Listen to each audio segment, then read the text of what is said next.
Fala galera do canal, eu sou Rodolfo Dirac e agora vamos dar continuidade ao nosso curso de C orientado a testes. Ok? A partir dessa etapa do curso, a gente vai começar a estudar as chamadas de sistema do Unix, do inglês syscalls. Ok? A gente vai aprender passo a passo e vamos compreender que a programação é muito mais do que simplesmente criar código. A gente vai fazer de fato os nossos processos, que são programas em execução, interagir com o sistema e entre eles, através das chamadas de sistema e dos sinais. Ok? Então, roda a vinheta.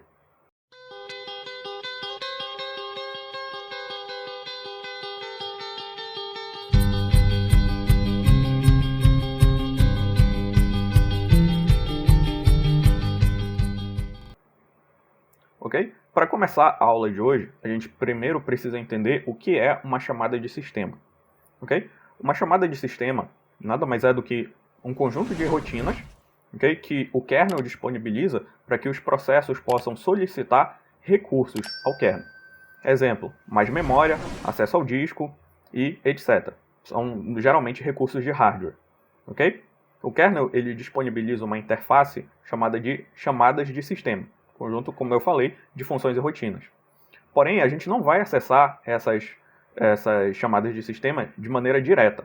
A gente vai utilizar uma camada de abstração, que é a biblioteca padrão do C e a biblioteca padrão do Unix. Okay? A biblioteca padrão do C a gente já conhece, que é a nossa stdlib. E a biblioteca padrão do Unix, que é a unistd. Okay? A gente está programando em Linux e vocês devem estar se perguntando: bom, Rodolfo, mas por que tu está falando de Unix? Porque o Linux ele é um sistema baseado no sistema Unix.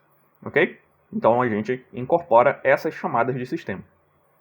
A partir da aula de hoje, a gente vai começar a estudar duas chamadas de sistema que são bastante importantes para a compreensão de como o nosso sistema operacional ele cria e gerencia os processos.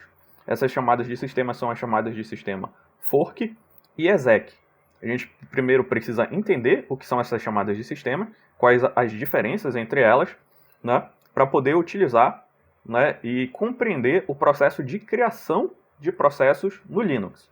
Ok? Das aulas anteriores, a gente sabe que um processo nada mais é do que um programa em execução, porém a gente precisa compreender como o sistema operacional ele vai criando os processos a partir de um processo originário.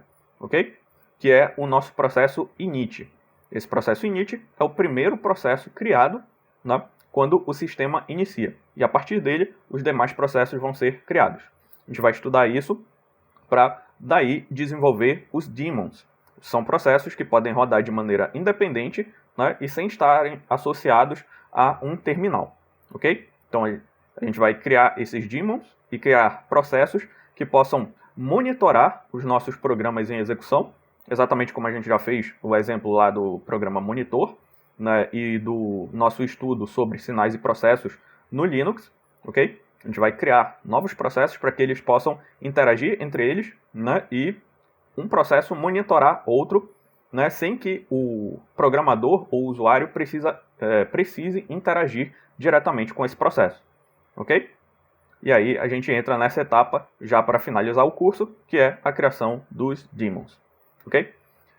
Bom, na aula de hoje, a gente vai começar entendendo o que é a chamada de sistema fork. Ok? Essa é a primeira chamada de sistema que a gente vai estudar. Essa chamada de sistema fork, ela funciona da seguinte maneira. Eu vou ter um processo, que nada mais é do que um programa em execução, e esse processo ele irá dar origem a outro processo. Isso não pode ser feito pelo processo de maneira independente. Ele tem que solicitar ao sistema operacional que faça essa criação, que origine um novo processo. E ele faz isso através de uma chamada de sistema, que é a chamada de sistema fork. Então eu tenho um processo originário, e que a partir de agora a gente vai chamar de processo pai. Esse processo faz a chamada de sistema fork, e o sistema operacional, se essa chamada de sistema for bem sucedida, ele origina um novo processo. Esse processo é o processo filho, ok? Que foi originado a partir do processo pai. Esse é o funcionamento básico da nossa chamada de sistema fork, ok?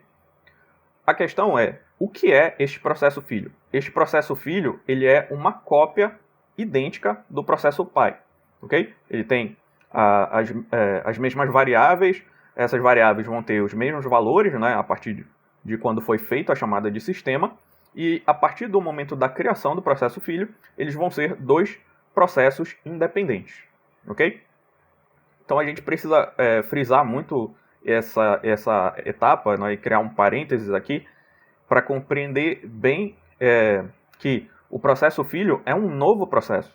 Eu não estou falando aqui de multithread, ok? Então, o que é, né, as threads e as multithreads? Eu tenho um único processo e esse processo ele tem a capacidade de se dividir em várias threads e cada uma dessas threads pode, né, executar um determinado pedaço de uma tarefa. Então, eu posso compartilhar, né? Eu posso dividir o trabalho ou uma tarefa que o meu processo tem que fazer, né? E cada thread pode acessar um núcleo do processador, ok? De modo a fazer aquela tarefa em partes, mas em paralelo, ok? Isso, teoricamente, né, aumenta a velocidade com que aquela tarefa é executada. Essa ideia do multithread é completamente diferente do que a gente está fazendo aqui. A gente está fazendo uma chamada de sistema para criar um novo processo, ou seja, um novo programa em execução. A partir do momento em que aquele processo filho é criado, ele é um processo completamente independente do processo pai, ok? E aí eles vão continuar a sua execução até finalizar, ok? Essa forma de criar processos no Linux é através da chamada de sistema fork. E aí a gente vai fazer a aplicação prática, né, dessa chamada de sistema a partir da próxima aula, ok? Por essa aula é só e até a próxima.